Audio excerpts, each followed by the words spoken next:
Hey, welcome back to the channel. Imagine walking into a room and instantly commanding respect without saying a word.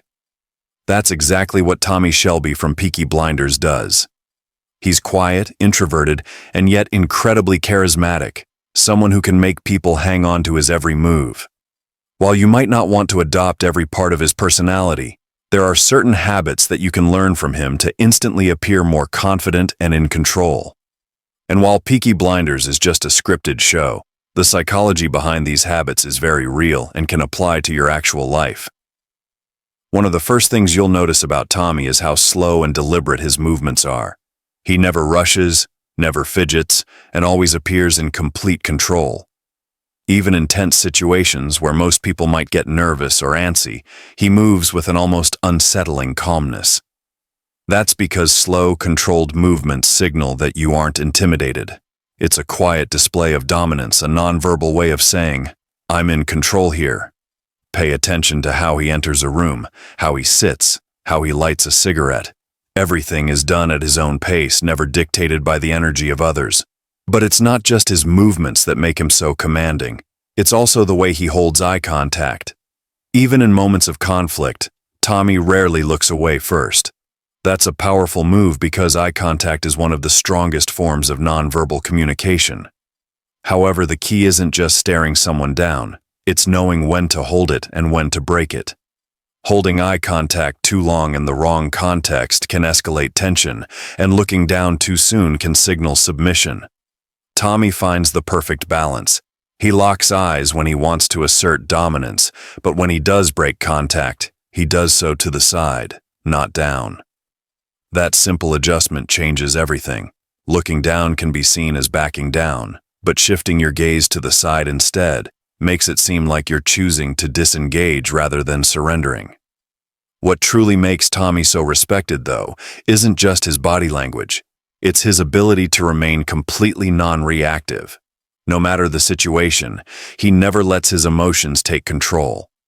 Most people, when faced with hostility, will either panic, lash out, or scramble to defend themselves. Tommy, on the other hand, stays eerily calm. Even in the most dangerous moments, his expression barely changes. That kind of control is magnetic because it signals deep confidence. It tells the other person, "Nothing you do can shake me." And that's incredibly intimidating. Of course, staying cool in high-pressure situations isn't about pretending to be okay while panicking on the inside. The goal is to develop real confidence, the kind that allows you to stay calm because you know you can handle whatever comes your way. And that's something that goes beyond just acting. It's a mindset shift. Tommy doesn't just look confident, he is confident. That's why people respect him. And there's still one more subtle body language habit of his that you should absolutely steal. If you find yourself standing before a large audience, the key to commanding attention is to match their scale. Your gestures should expand, your presence should fill the room, and every movement should be intentional. But beyond just body language, the real power lies in how you speak. Despite the provocation, despite the pressure, there must be no retaliation. Yet, it is you who must bear the burden. Lower wages, dwindling welfare, the erosion of dignity, and through it all, you are told to endure in silence, for anything else would be deemed unpatriotic. What truly sets a leader apart is conviction. Listen carefully to the words of a man who commands respect. He does not say, "I hope to," or "I want to." He says, "I will." Just a few more steps forward, and the world will change. Just a few more obstacles to overcome, and history will be rewritten. It's not just what is being said, it's the unwavering certainty behind it. Conviction is not only in the choice of words, but in the tone itself. Many people betray uncertainty by allowing their sentences to rise at the end, as if questioning their own thoughts. But when a man like Tommy speaks, his words land with weight, his sentences fall with finality, leaving no room for doubt. Consider the contrast in tone, one voice searching for validation, the other stating an undeniable truth. Beyond tone, there is another element often overlooked: pace. Some rush through their words, afraid of silence, fearing they might lose their listener. But true command is found in the stillness between sentences.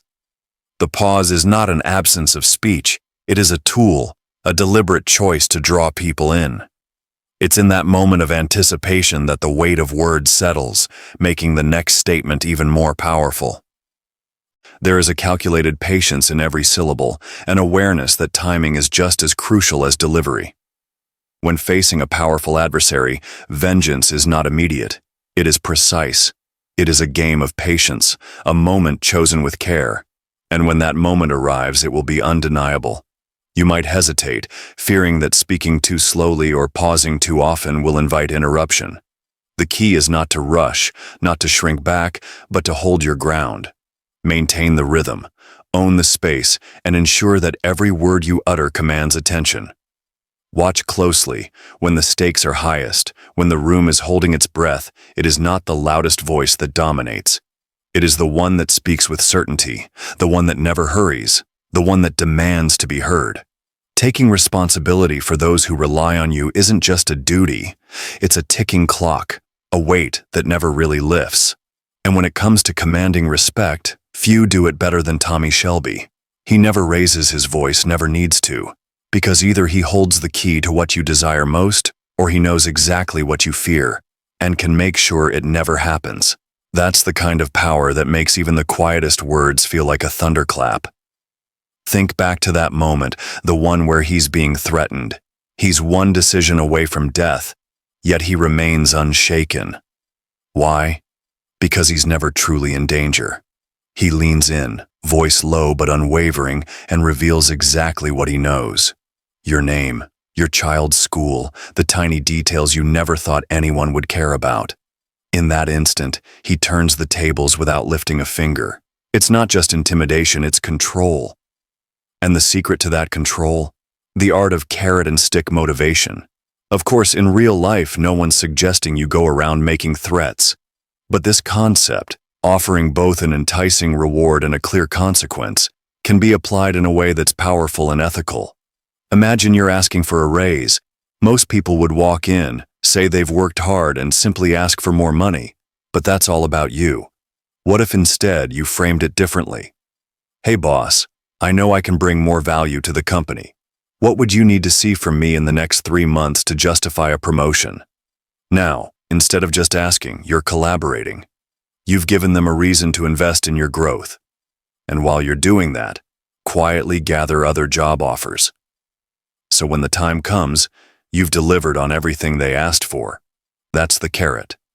But if they back out, you have other opportunities lined up. That's the stick. No threats, no desperation, just leverage. But pulling off a move like that requires confidence. And that's where most people hesitate. You might think building real, unshakable confidence takes years, maybe even a lifetime. But the truth is, with the right approach, it can happen much faster than you think. People have transformed their social skills, their careers, and even their self-image in a matter of weeks. Just listen to what some have experienced. One person went through confidence-building exercises before a big job interview and absolutely nailed it. Strong first impression, instant rapport, and a job offer to show for it. Another, an engineer without a degree, landed a senior position simply because of his ability to communicate with authority and think on his feet. Then there's the person who once struggled to connect with others but now walks into any room with ease, knowing exactly who they are and what they stand for. And the best part? There's no risk in trying. The program is designed to be life-changing, but if you don't think it's worth it, you can get a full refund. No questions asked. So if you're serious about leveling up your confidence and presence, now's the time. The choice is yours.